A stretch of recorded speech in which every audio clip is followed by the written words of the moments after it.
I've had also like an oops that was more like the hubris, which this was is good. Yeah. not career-wise, but like could have died situation, which was life-threatening, which was so my mom moved down to Florida when I went to college, so I'd go down there in the summers. Predictable white guy with shaggy hair who wore puka shell necklaces, like work at a surf shop, surf when I'm not working, that kind of lifestyle. Cartilage piercing? No, not piercing. I wish I had an eyebrow piercing actually. So there we go. Yeah, you're wow. close.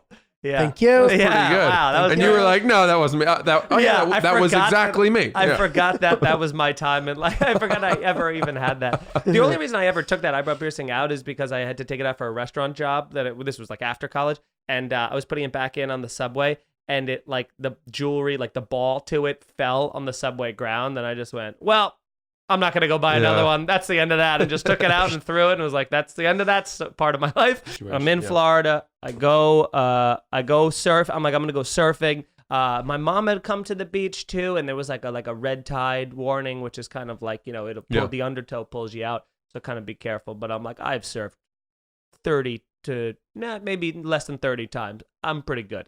So I start paddling out and I'm like, and as I'm paddling out, I'm about, 500 feet from like the jetties, you know what I mean? Which is like the end of the beach. Anything past that is like open ocean. The beach stops there. And so I'm like 500 feet out. And as I'm starting to paddle, it's really, the waves are coming in hard and fast. It's really hard for me to paddle out.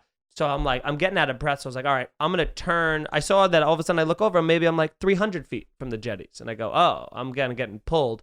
So I'm going to turn my board away from the jetties and just go directly the opposite side, and then I'll worry about paddling out. And as I turned, the tide took me out faster than I've ever seen in my life, and then past the jetties. So I was just on the other side of the jetty. And as I'm like getting further out, I'm like going in through all the phases of like panicking and being like, I'm starting to like call to other surfers and people. Like my mom is on the beach, like reading a magazine, like no one's paying attention. And I'm like waving to people, I'm yelling. Nobody is hearing me or seeing me, even though there's so many people in the water with me. I guess just because they're like, oh, that guy's doing his thing out there. So I get taken out past the jetties. I'm on the other side of the jetties by myself. And now I'm like freaking out because it's like eerily quiet over there. And also the beach that I'm surfing on is the shark bite capital of the world, which is New Smyrna Beach, Florida. And they don't kill you, but they're like 7-foot sharks that just take a chunk out of you and go on with their day.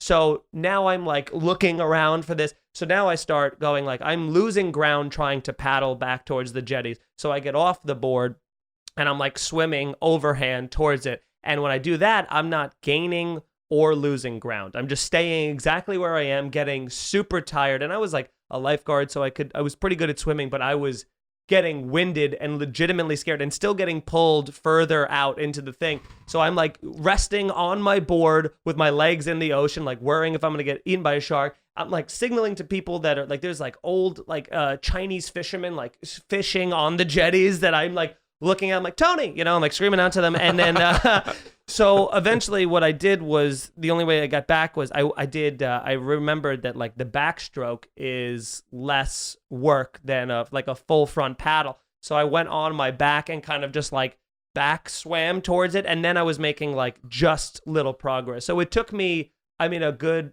40 minutes of swimming backwards to get only to like the other side of the jetty. So I'm still like, the beach is all over here. I'm still on this side of it. And those Chinese fishermen saw me when I got like, I literally got thrown against the rocks. Like my board was bashed up. I was bleeding everywhere because I was getting smashed against the jetties. And these two Chinese fishermen fucking like threw their poles down and like got into the water and pulled me the fuck out of it. And I'm like, I'm bleeding. I'm out of breath. I'm like almost crying because I was it's so weird to be in a very, very public place and then so quickly be complete isolation, and you can see people, but they can't see you, and you're getting further from them. How fast did that happen?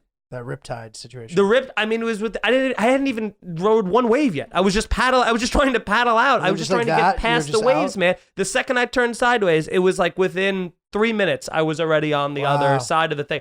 I was freaking out, and I like I get back, I'm like getting back up. I'm like still trying to save my board. And they're like, fucking leave the board. Cause it's like pegged underneath the rocks and stuff.